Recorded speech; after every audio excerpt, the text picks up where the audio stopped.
এই যে প্রোডাক্টগুলো সামনে দেখছেন, এইগুলো দিয়েই কিন্তু একটা ধান চাষ খুব সুন্দরভাবে হয়ে যায়, কোনো অজৈব জিনিসের দরকার হয় না।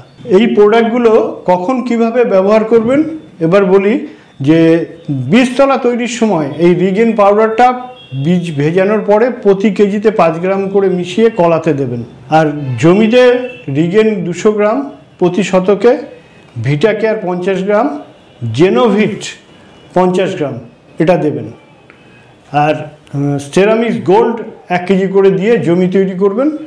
তার পরবর্তী পর্যায়ে এই স্প্রেগুলো যেখানে মানে রোগ বা এসব থাকবে তাতে এই ক্যাচ, রিগেন, জেনোভিট এগুলো মিশিয়ে স্প্রে করলে ঠিকঠাক হয়ে যাবে।